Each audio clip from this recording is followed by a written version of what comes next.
Olá, jovem programador e jovem programadora, tudo bem? Tudo compilando? Seja bem-vindo a esse canal. Aqui a gente traz conteúdos que vão te ajudar a conseguir a sua primeira vaga de trabalho como programador. E o tema do vídeo de hoje é como conseguir experiência de trabalho antes mesmo de ser contratado por uma empresa como programador. E por que a questão de experiência é tão importante? Ela vai funcionar para você tanto como um diferencial e, em alguns casos, a experiência é algo exigido pela empresa que você está buscando a vaga. Então, haverá casos onde vai ser necessário ter experiência, então por isso você precisa de uma forma de adquirir experiência sem ter entrado antes numa empresa. E em alguns casos não vai ser exigido experiência para algumas determinadas vagas de trabalho, mas você tendo experiência já vai ser um diferencial para você, já vai te colocar um passo à frente dos seus concorrentes ali para a vaga de trabalho. Imagine se você fosse o contratante. Vamos supor que você vai se formar, acredito que você pode estar estudando atualmente, vai se formar.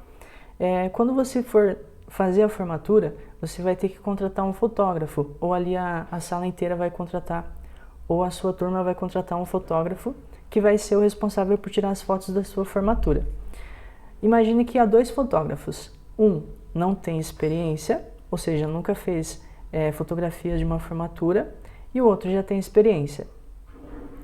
Qual você escolheria? Aquele que tem experiência ou o que não tem? Provavelmente você escolheria aquele que já tem experiência, mesmo não sendo obrigatório ter experiência, mas aquele que já fez alguns trabalhos, já tem mais vivência sobre aquele assunto ali, é a pessoa que provavelmente você contrataria.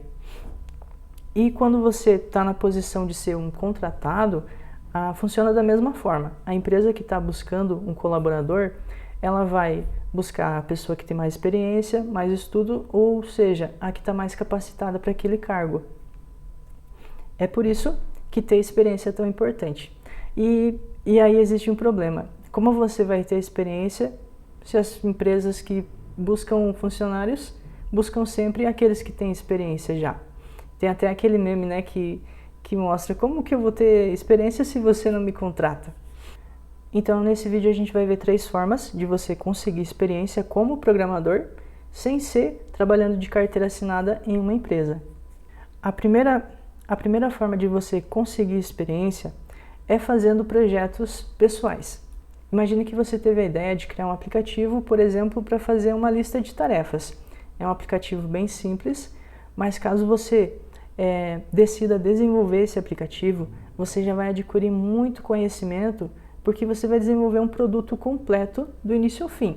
É um produto bem simples, mas não deixa de ser completo e funcional. Pessoas podem baixar seu aplicativo, você vai poder usar seu aplicativo na vida real, colocando ali suas tarefas. Ou seja, mesmo não estando trabalhando para uma empresa, você sabe desenvolver um produto.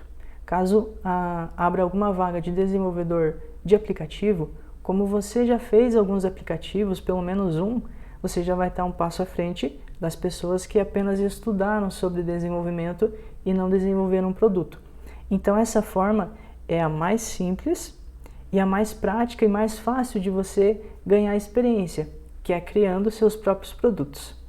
Assim, quando você cria um produto, você tem a oportunidade de aprender, ganhar experiência. Se o seu produto for funcional e atender às necessidades que as pessoas podem ter, você inclusive pode vender esse produto e já começar a ganhar dinheiro como programador, mesmo sem ser contratado de uma empresa. Então, trabalhando com projetos pessoais, projetos seus mesmos, projetos que você mesmo criou, você tem todos esses benefícios: conhecimento, experiência e até uma possibilidade de fazer uma renda já com os produtos que você desenvolver. A segunda forma de você conseguir experiência sem ser contratado por uma empresa como um programador de carteira assinada é você trabalhar como freelancer. O trabalho de freelancer, basicamente, é você usar o conhecimento que você tem, estudar, inclusive, para obter mais conhecimento, e desenvolver um produto não que você imaginou, que você quis desenvolver, mas um produto que uma outra pessoa ou uma outra empresa precisa que alguém desenvolva, e você, tendo conhecimento para desenvolver aquele produto, vai oferecer o seu trabalho e vender então o seu tempo para desenvolver esse produto, ou inclusive vender o produto para essa empresa ou pessoa que precisa. Então, como freelancer, normalmente você não vai ter a carteira assinada, você vai trabalhar por um período de tempo para desenvolver um determinado produto. Acabando o desenvolvimento daquele produto, normalmente você entrega para o cliente e ali pode ser que se encerre o contrato ou pode ser que você continue trabalhando dando manutenção para esse produto. Então essa é mais uma forma de você obter muita experiência trabalhando na área, mesmo sem estar contratado por uma empresa ali com a sua carteira assinada. É uma forma de você trabalhar como um autônomo. Inclusive muitas pessoas trabalham assim, não necessariamente você precisa trabalhar dentro de uma empresa, você pode criar a sua própria empresa trabalhando como freelancer e desenvolvendo produtos aí para os seus clientes. Só que para você conseguir começar a trabalhar como freelancer, você não pode pular o passo anterior, que é desenvolver os seus projetos pessoais. Porque através de um projeto pessoal que você desenvolver, pelo menos um, né, você já consegue montar o seu portfólio. O portfólio, ele é basicamente uma vitrine onde você vai mostrar todos os projetos que você já desenvolveu. Você que é um programador vai ter a oportunidade de mostrar para o mundo tudo o que você já desenvolveu através do seu portfólio. E por que eu digo que precisa do portfólio para entrar ali e começar a trabalhar como freelancer?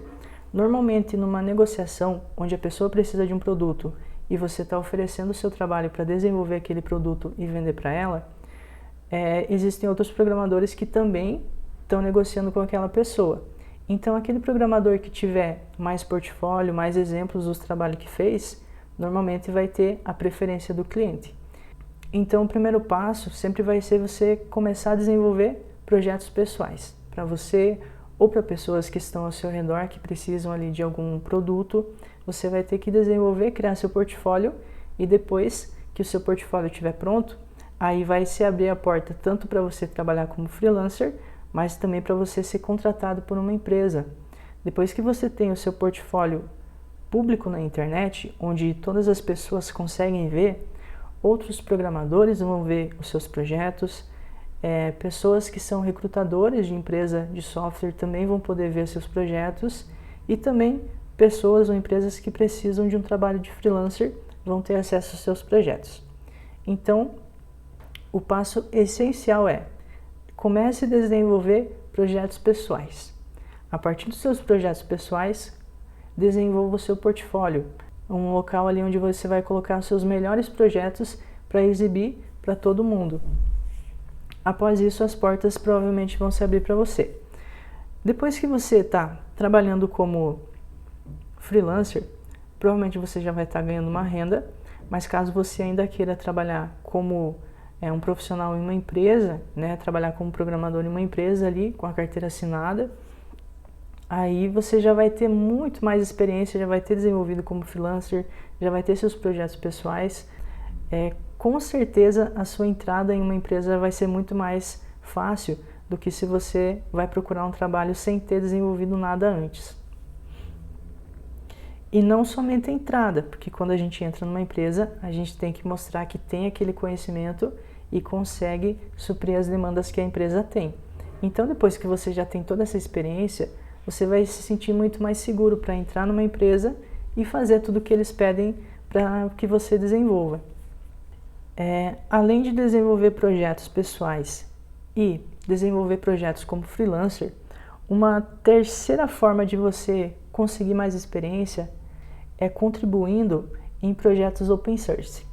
Não sei se você já pensou nisso, mas um projeto open source ele é um projeto então de código aberto que você pode acessar e contribuir com aquele projeto. Você pode testar o projeto, você pode ver algumas melhorias que precisa fazer, você pode desenvolver uma funcionalidade nova que você acredita ser uma funcionalidade boa, e depois que você fez essas alterações, você então envia suas alterações lá para o dono do projeto ou para a pessoa que é responsável por pegar as alterações e aplicar realmente no projeto. Assim você está obtendo experiência, é praticamente como se fosse uma empresa, porque você vai trabalhar num projeto onde várias outras pessoas estão trabalhando. Então você vai desenvolver um código ali da melhor forma possível, vai poder ver o código que as outras pessoas fazem ali naquele projeto. Assim você já vai pegando a prática de como que é a arquitetura de cada projeto. Então você vai aprender muita coisa trabalhando com projetos open source, além de estar contribuindo com o seu conhecimento para o crescimento da tecnologia. Então, essas são as 3 formas que eu aconselho que você faça para conseguir abrir as portas aí do mercado de trabalho para você. Começar com projetos pessoais, depois desenvolver projetos como freelancer, caso seja do seu interesse. E uma que é muito boa é então você contribuir para projetos open source, que você vai estar contribuindo com as pessoas e aprendendo muito, ganhando muita experiência trabalhando nesse tipo de projeto. E agora eu vou ensinar você como construir o seu portfólio, porque aqui eu falei muito sobre construir o portfólio através dos seus projetos pessoais. Mas onde que você constrói o seu portfólio? É isso que eu vou te ensinar agora. Existem várias plataformas onde você pode criar seus projetos e deixar eles públicos para que as outras pessoas consigam acessar. Ou seja, existem várias plataformas onde você pode criar o seu portfólio. Uma das mais conhecidas é o GitHub, que a gente vai ver agora como criar conta e como usar ela para enviar os nossos projetos para lá. Então aqui no Google eu vou pesquisar por GitHub. O site é esse daqui, ó, github.com. Acessando ele, aqui acima no canto direito superior, você tem a opção de logar na sua conta através dessa opção aqui, e você pode criar a sua conta caso você ainda não tenha, através desse botão aqui. Como eu já criei a minha conta, eu vou apenas fazer o login. Mas caso você não tenha uma conta ainda, você pode criar agora porque é bem rápido. Você pode clicar nesse botão, colocar ali seus dados como e-mail, acredito que ele vai pedir a data de nascimento, mais algumas informações. Depois você vai ter que confirmar seu e-mail e você já vai ter a sua conta. O GitHub, ele é gratuito, você não precisa pagar nada para poder usar ele para criar o seu portfólio, tá? Então você vai só se cadastrar ali com seus dados e já vai acessar ele. Como eu já tenho a conta, então eu vou clicar aqui para fazer o login. Aqui eu vou colocar o meu usuário e senha e vou entrar na minha conta. Essa provavelmente vai ser também a sua primeira tela que você vai ver quando você entrar na sua conta. E aqui eu criei uma conta nova com nenhum repositório, inclusive para te mostrar bem certo tudo que você vai ver passo a passo. Nessa primeira tela, aqui ao lado esquerdo, você tem a opção de criar um novo repositório. O que é um repositório? Ele é como se fosse uma pasta onde você vai colocar o seu projeto ali dentro. Então, para cada projeto seu, eu sugiro que você crie um repositório novo, já com o nome do projeto bem bonitinho, e ele também tem e aqui também você tem a opção de, inclusive, colocar uma descrição de como o seu projeto funciona, colocar textos, imagens e assim por diante, para deixar de um jeito bem organizado mesmo. Isso porque o repositório não é uma coisa que só você vai ter acesso. Como o nosso objetivo é criar um portfólio, é importante que você construa ele da melhor forma possível para que uma outra pessoa possa acessar e entender tudo que tem ali dentro.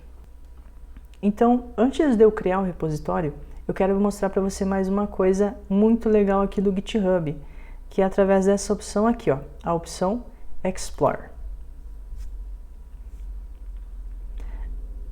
Aqui é como se fosse uma rede social onde as pessoas compartilham então os seus projetos, igual você vai fazer daqui a pouquinho.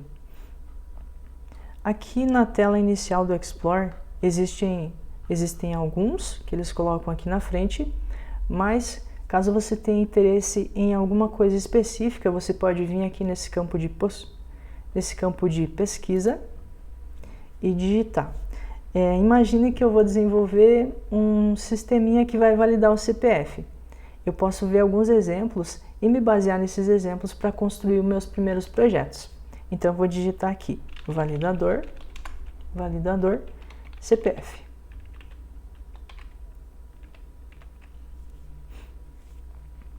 Perceba que aqui o resultado, ele traz vários repositórios, onde tem o nome ou a descrição com o texto que eu consultei. Aqui você pode inclusive acessar um por um para você ver vários exemplos. Eu vou escolher, deixa eu ver aqui, inclusive tem alguns que ele mostra a linguagem que foi desenvolvido. Esse exemplo aqui foi desenvolvido na linguagem TypeScript, esse aqui foi em PHP, esses outros aqui também. Tem um que foi feito em Kotlin, TypeScript. Eu vou acessar esse aqui do PHP, que é uma linguagem que eu conheço um pouco.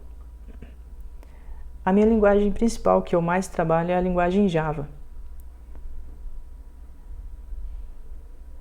Perceba que aqui embaixo, como eu falei, primeiro ele mostra todos os arquivos e pastas daquele projeto, que nesse caso provavelmente é um validador de CPF e CNPJ. E logo aqui abaixo vem toda a descrição que essa pessoa fez apresentando como funciona esse projeto. Então é exatamente dessa forma que eu sugiro que você faça.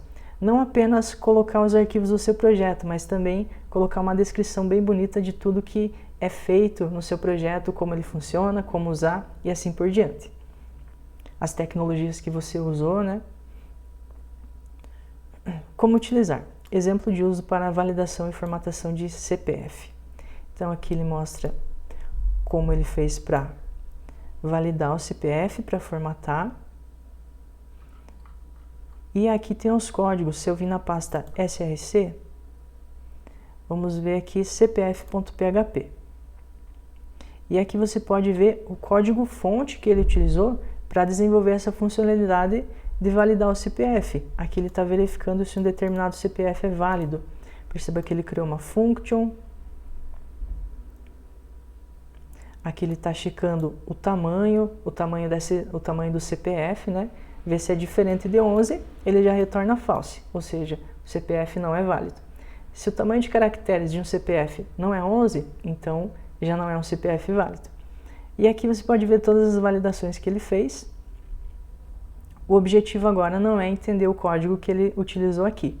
O objetivo é você entender que no Explore, você pode vir aqui nesse campo, pesquisar por algo que você está procurando e você vai ver vários exemplos, vários código-fontes, como estão funcionando e eventualmente você vai encontrar um código que você goste e pode se basear naquele código para criar o seu próprio sistema. Bom, então eu já dei a dica aqui do Explore, que é uma ferramenta muito útil, inclusive se você está começando e está aprendendo ali alguma linguagem. Poder ver o projeto de outras pessoas, como está funcionando, vai te ajudar demais nesse início. Então, agora que a gente já conheceu o Explore, que é onde você pode navegar entre vários projetos do mundo inteiro, de todas as pessoas que estão utilizando o GitHub, agora eu vou te ensinar a enviar os seus projetos para o GitHub.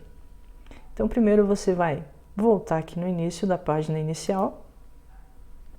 Como eu falei, cada projeto seu vai estar dentro de um repositório. Então, eu vou clicar no botão Create Repository. Create a New Repository. A primeira coisa que ele vai pedir é qual é o nome desse repositório. Eu vou criar um repositório bem simples que, em tese, vai ser o meu primeiro site. Então, eu vou escrever aqui primeiro, tracinho, site. Logo abaixo você pode colocar uma descrição do que é seu projeto. Essa descrição é opcional, mas eu vou colocar aqui. Primeiro,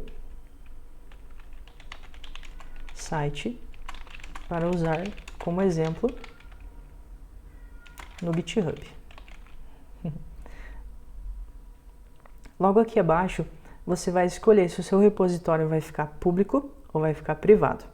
A diferença é que o público vai aparecer, então, para todas as pessoas e o privado não.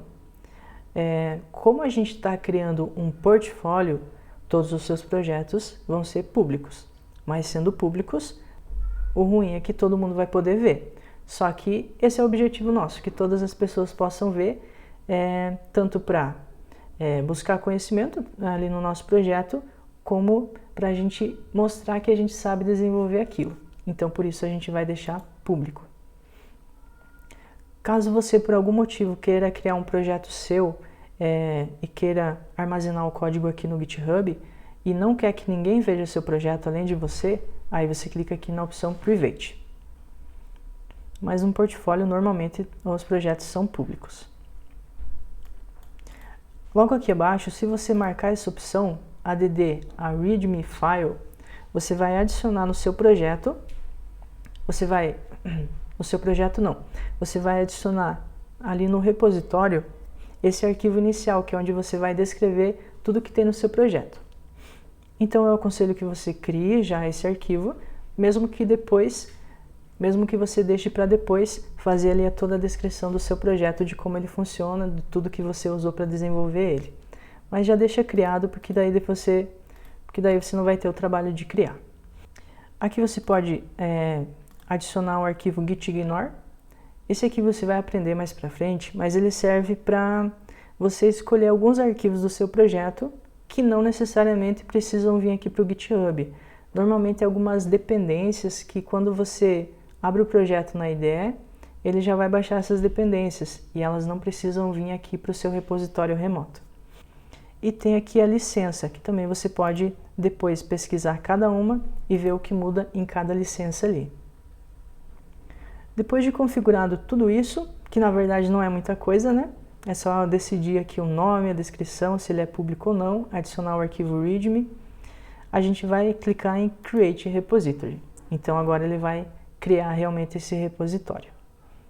E perceba que aqui no arquivo readme, ele já escreveu o título e a descrição. Então um pouquinho ele já descreveu ali do que é. E dentro do nosso repositório, aqui onde deveria aparecer os arquivos e as pastas, só tem por enquanto o arquivo readme, porque a gente não enviou o nosso projeto aqui para o GitHub ainda. E como que a gente faz então para, do meu computador, enviar todos os arquivos do projeto aqui para esse repositório? Existem algumas formas diferentes de fazer isso. Você pode fazer através de comandos, lá pelo CMD ou pela linha de comando. Você pode utilizar a IDE de desenvolvimento que você está utilizando para desenvolver seu projeto. Mas existe uma forma bem simples que eu acho interessante você usar nesse início, que é um programa do próprio GitHub. O nome do programa é GitHub Desktop. Eu vou baixar ele agora com você. Então aqui no Google eu vou digitar GitHub espaço Desktop. O site que você vai acessar é desktop.github.com, esse link aqui. Aqui na frente ele já mostra então o botão para eu fazer um download. Ele vai fazer o download para o Windows porque ele já identificou que eu estou utilizando o Windows. Após ele fazer o download, então você vai na sua pasta de downloads e executa esse programa. Eu não sei se vai aparecer aqui para mim exatamente como vai aparecer para você, porque eu acho que eu já havia instalado esse programa antes, então ele não vai me pedir todas as configurações. Ele já abriu aqui direto para mim. Caso para você peça alguma informação, basicamente é você seguindo passo a passo, da Next, Next, até ele concluir a instalação. E essa daqui é a tela inicial desse programa. Primeiro, aqui ele vai então pedir para você começar a usar. Você tem três opções. Clonar um repositório da internet. O que é o repositório? É o que a gente acabou de criar aqui. E o que é o clonar? Ele vai basicamente fazer uma cópia do que está aqui no GitHub para o seu computador. Todos os arquivos que estão aqui no seu repositório, eles vão para uma pasta lá no seu computador. A outra opção é criar um novo repositório, só que no HD. E por que eu criaria um repositório no HD? É porque o Git, ele é mais do que uma ferramenta para você criar o seu portfólio. Ele também é um sistema de versionamento de arquivos. Deixa eu exemplificar para você o que ele faz. Imagine que você criou um arquivo que representa ali o seu site. Nesse arquivo você fez algumas alterações e salvou. E pediu aqui para o Git criar uma nova versão, que é essa versão que você acabou de alterar. Depois, você veio nesse mesmo site, fez algumas alterações e gravou aqui no Git também. Só que depois o seu cliente veio e pediu para você desfazer a última alteração. Utilizando o GitHub, você tem como desfazer isso que você havia feito de forma muito simples, porque a cada alteração que você salvar aqui no Git, ele vai criar uma nova versão do arquivo. Então, quando você precisar desfazer alguma coisa, voltar uma versão anterior é muito fácil. Inclusive, o Git você vai utilizar agora para os seus projetos pessoais, Mas quando você trabalhar em uma empresa, como programador mesmo, você vai ver que na empresa eles também utilizam ou o GitHub ou um sistema parecido, que é para controle de versão ali dos arquivos do projeto. Então, o bom é que você vai aprender a utilizar o GitHub agora e provavelmente você vai levar esse conhecimento para o resto ali da sua carreira. Por isso que tem essa opção, então, para você criar um repositório no seu próprio HD. Mesmo ele não estando compartilhado aqui na internet, ele ainda vai servir com essas funcionalidades, para você poder voltar versões, criar novas versões e assim por diante. Existem várias funcionalidades que eu não consigo passar tudo aqui nesse pouco tempo que eu tenho com você. Além disso, ele tem a opção de adicionar um repositório, adicionar aqui no GitHub Desktop um repositório que eu já tenho no meu HD. Então eu posso criar um novo repositório ou simplesmente adicionar ele aqui para eu poder fazer ali as configurações que eu preciso. Então, nesse momento, o que eu quero fazer é pegar esse repositório que eu criei aqui no GitHub e trazer para minha máquina. Então a opção que eu escolho é essa daqui. Eu vou clonar um repositório da internet.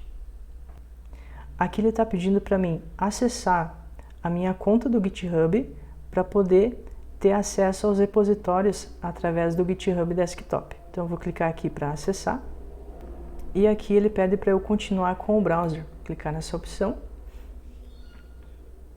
e ele já acessou para mim.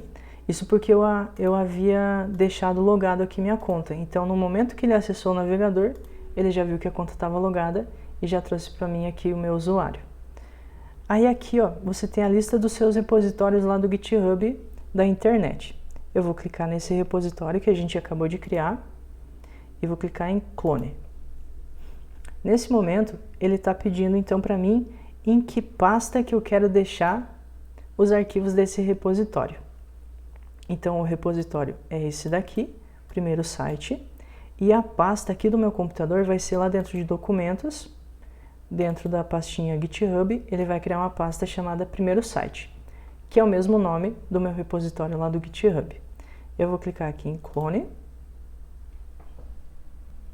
e está configurado. Se eu vim aqui na pasta documentos, ele criou a pasta GitHub e dentro dela criou a pasta primeiro site, que é a representação desse repositório aqui.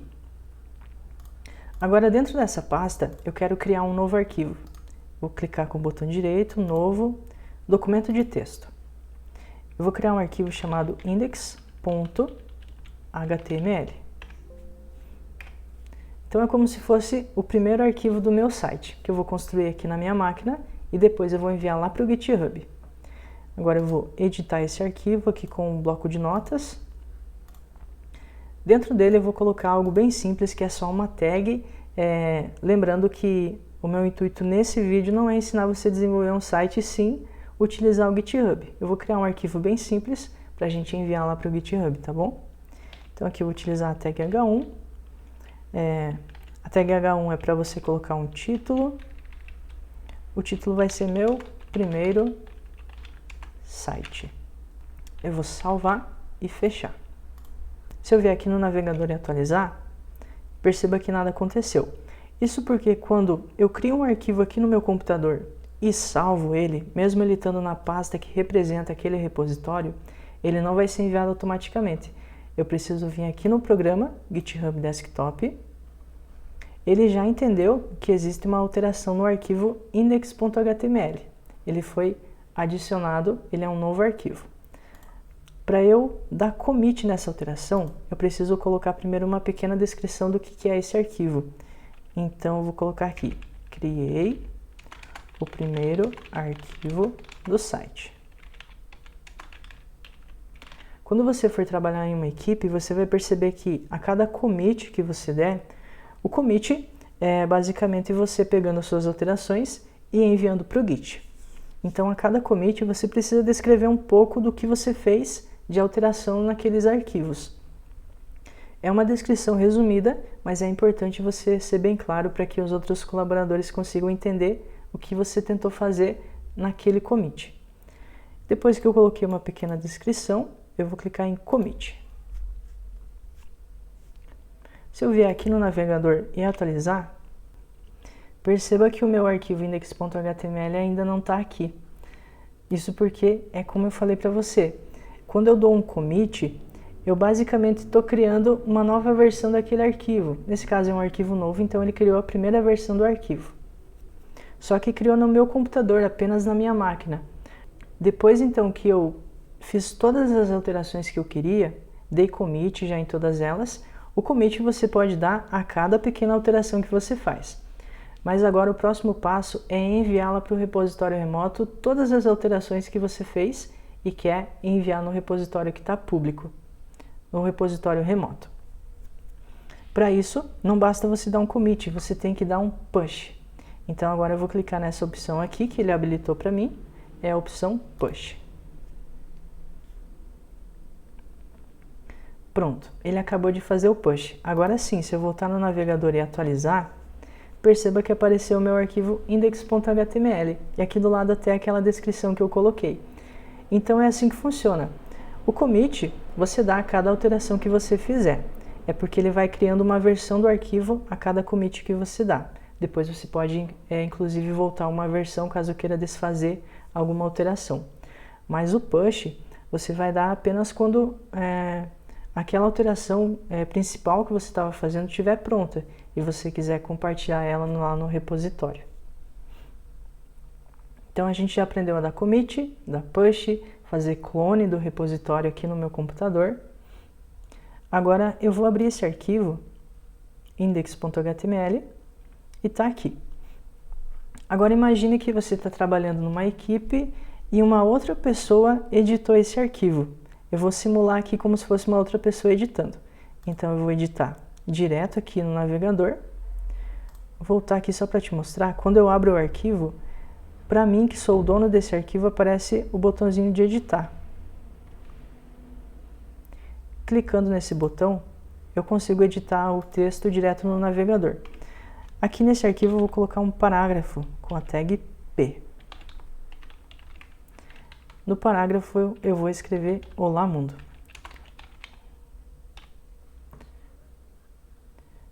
Aqui eu posso colocar também a descrição do que eu fiz.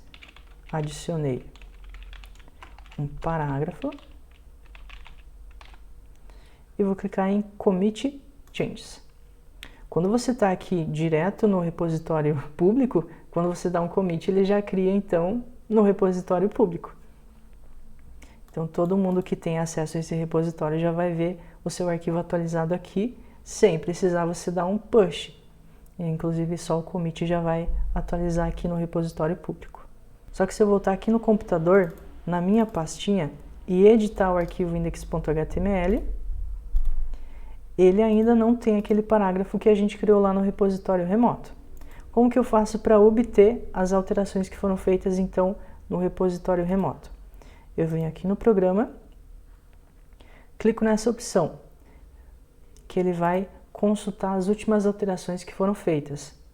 Como ele viu que houve uma alteração, ele habilita a opção de eu fazer um pull. O pull, então, é você pegar todas as alterações que estão no repositório remoto e trazer para o seu repositório local. Vou clicar aqui em Pull. Voltando aqui na pasta do projeto e editando o arquivo index.html, agora então a gente já tem o parágrafo que a gente criou lá no repositório remoto. Então perceba que são comandos bem básicos que você vai precisar estar utilizando aqui. Basicamente você vai criar seu repositório aqui no GitHub, depois você vai clonar para sua máquina. Estando na sua máquina, você vai colocar todos os arquivos que compõem o seu projeto dentro da pasta e depois dar um commit. Depois que você dá um commit, ele cria então uma versão dos arquivos no seu computador. Para você enviar para o repositório remoto, que é aqui no GitHub, onde ele vai ficar público, você precisa dar um push. E quando uma outra pessoa faz uma alteração, ou você mesmo de outra máquina faz uma alteração no código e dá um push aqui para o repositório público, você vai poder obter essas alterações no seu computador através do comando pull. Lembrando que para aparecer o pull, você primeiro precisa clicar nessa opção para ele consultar se houve alguma alteração. Aí se houve alguma alteração que ainda não está no seu computador, aí sim ele libera a opção de você fazer um pull. É bem simples. Com esse programa aqui que o GitHub criou, fica ainda mais fácil de você utilizar, mas mesmo sendo simples, é uma ferramenta muito poderosa. Através dela você vai poder compartilhar seus projetos, vai poder vir aqui, ver projetos de outras pessoas, aprender com eles. Através dela que você também consegue contribuir para projetos que estão públicos. Ou seja, através dessa ferramenta você vai conseguir evoluir muito na sua carreira. Inclusive é aqui, no seu perfil do GitHub, que está o seu portfólio. Quando você compartilhar o seu perfil com alguém, a pessoa vai poder entrar aqui, ver todos os projetos que você criou, clicar em cada repositório seu, aqui vai ter uma descrição do seu projeto e aqui em cima ela vai poder ver como você desenvolveu aquele projeto. Então esse aqui vai ser o seu principal portfólio. Claro, ele é uma das ferramentas que existem para você criar um portfólio. Você pode inclusive estar usando outra. Inclusive, se você usa outras ferramentas, deixa aqui no comentário que eu também quero saber quais ferramentas que estão sendo mais utilizadas por vocês. Lembrando, então, para você obter experiência sem ser trabalhando de carteira assinada em uma empresa como programador, você primeiro desenvolve projetos pessoais, depois cria o seu portfólio com esses projetos pessoais através aqui do GitHub. Depois, com esse portfólio criado, você vai ter a oportunidade de trabalhar como freelancer e também a oportunidade de entrar numa empresa mostrando que você tem experiência e conhecimento através de todos os projetos que você já criou. Espero que você siga essas orientações, que tenha gostado do vídeo e até o próximo.